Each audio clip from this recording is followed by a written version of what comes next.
Welcome to Friday, December 6, 2024, your day weather podcast brought to you by Converse County Tourism. Douglas and Glen Rock, Wyoming are bustling with action this holiday season. Plan your excursion, including fun activities, beautiful downtowns, and historic treasures. Learn more at conversecountytourism.com. As we head into this upcoming weekend, we really recommend you enjoy today and tomorrow before things change. There's nothing awful coming. It's just that it's been so nice that just a little bit of a change will upend things a little bit. So get out and enjoy the moon and Venus like you're seeing there in that shot, and enjoy the relative lack of wind that we're going to have for another couple of days, because that's going to change. All because we're seeing the weather pattern evolve to a little bit of a different setup. A Pacific trough will begin to come out of British Columbia in the Pacific Northwest late Saturday, and will move north to south across the region Sunday into Monday. Noticeably colder temperatures with this front, and some pockets of snow favoring the mountains in the northern areas. As we've been mentioning, this is not a really moist system. It's not really going to generate a lot of snow, especially on the plains, but it will in the high country, and some areas will get a little bit of snowfall between Saturday night into early next week to make roads and highways slick. But really what you're going to notice the most is the wind Sunday and Monday.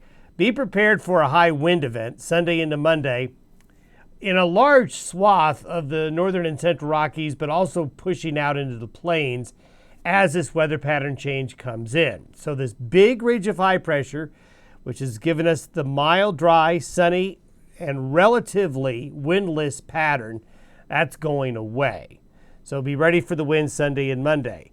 Active jet stream pattern that's going to be a more what we'll call a zonal pattern.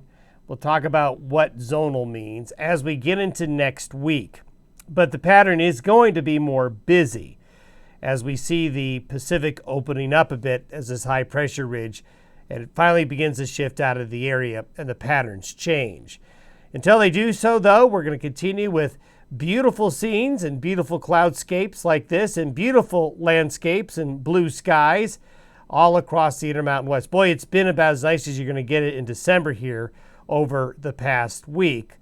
And as we've been mentioning, there's a lot of winter weather in the U.S., just not here. It's on the other side of the nation. We've got temperatures that are below freezing this morning in the deep south. So here we are in the west, a lot warmer. Why? Because of this big high pressure ridge, which has given us satellite photos like this all week. You can see the blue areas where it's colder. There's been a lot of valley fog. You can see fog in the Snake River Valley here. Low clouds and fog in eastern Washington, Oregon. You can't see, it's too small, but it's been a very persistent pattern of night and morning fog in the valleys of western Wyoming and eastern Idaho and northeastern Utah, because the high pressure is just trapping the air in those valleys, not mixing it up a little because of the lack of wind. But you can see the clouds here in the Pacific.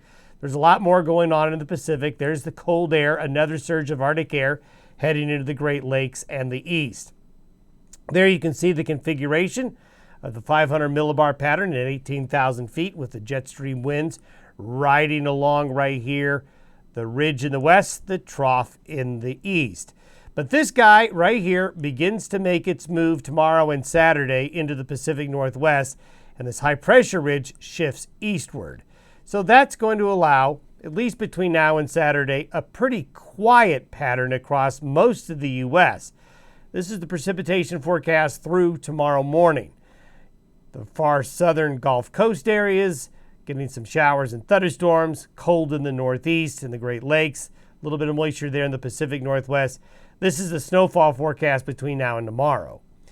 Then, by Sunday, this is by about noon Sunday, we have a strong cold front pushing in right here. There's the boundary, cold air coming in behind it. Some Pacific moisture gets brought in as well.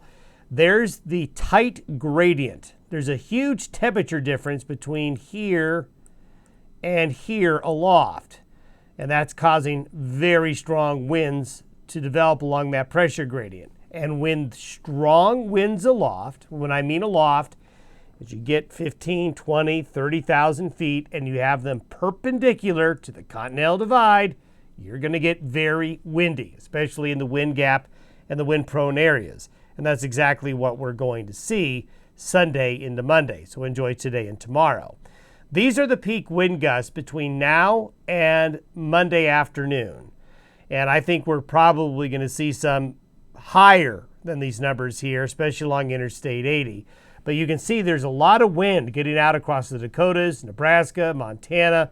But certainly I-25, I-90, I-80, you're going to have the wind problems that we normally do during the winter season. So be prepared for that. A lot of wind with this front as it comes through. By Tuesday morning, we have a highly amplified jet stream flow pushing the colder air in from the due north. So it is going to be chilly. It's going to be blustery and a lot colder.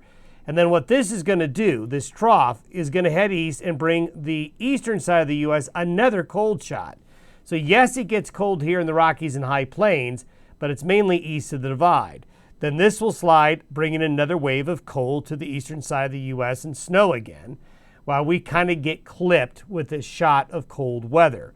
But it certainly is going to be a more active weather pattern from late Saturday through Tuesday.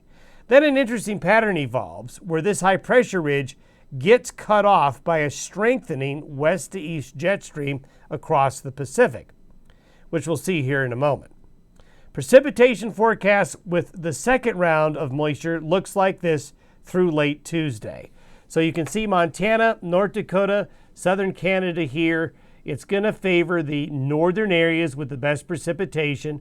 We're going to have a little bit of moisture down here in Colorado.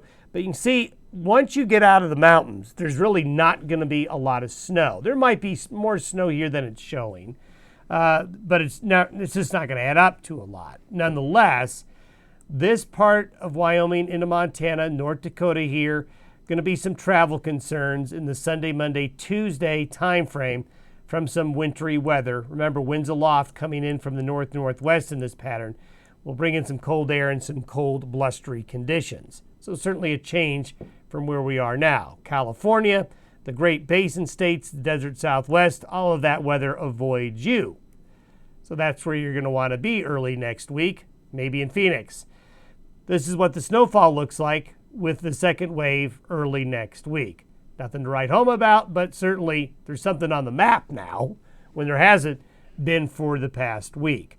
Then as we take a look at the contrast in temperature, these are the temperature anomalies for noontime today. Well above average temperatures across most of the West, but then they flip by Tuesday and look like this. So be ready for that change. As we get into next week, we talked about that ridge of high pressure that is going to be right along here to start the week. It's going to get cut off because we're going to see a very fast Pacific jet stream winds move across the North Pacific. This is a harbinger of change when we see these strong west-east jet stream winds coming into the coast. What will tend to happen in this pattern is this is what initiates more in the way of Pacific frontal systems coming in from the Pacific, coming onshore. And what we have when we say zonal means generally a west to east flow, like this, as you can see along the gradients here. You have less in the way of these dips, like what we're experiencing now, and more of a straight line flow.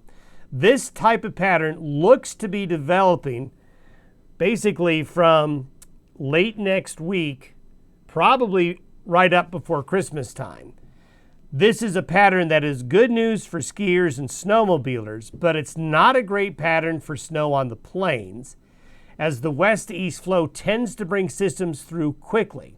So we're going to have a wave come through late Thursday and Friday. That'll be a snow producer in the Pacific Northwest, into Northern California, and it's going to bring snow to the mountains. This wave comes in right behind it, arriving by next weekend, and then there's more waves back up here that'll be coming on through. Notice the jet stream is more straight line. Yes, there's wiggles, but they're not the big contrast, the big changes in latitude with the jet stream that you see out here in the Atlantic. So what's going to happen is systems move fast, and when they move fast, they're going to get areas along and west of the divide wet, which means the mountains, and west of the Divide to the west coast. But you tend to have Chinooks or downslopes going out across the plains to where that limits precipitation. Although occasionally what you're going to see is eventually one of these lows will slow down and become more better organized down here a little bit. But we just don't see that yet, at least for the next 7 to 10 days. But this is a different configuration from what we've experienced over the last week to 10 days. So things are changing and will prove to be something a little bit more interesting to watch if you like to have some weather. Hope you've enjoyed the good weather this week. Have yourself a great weekend. We'll see you on Monday.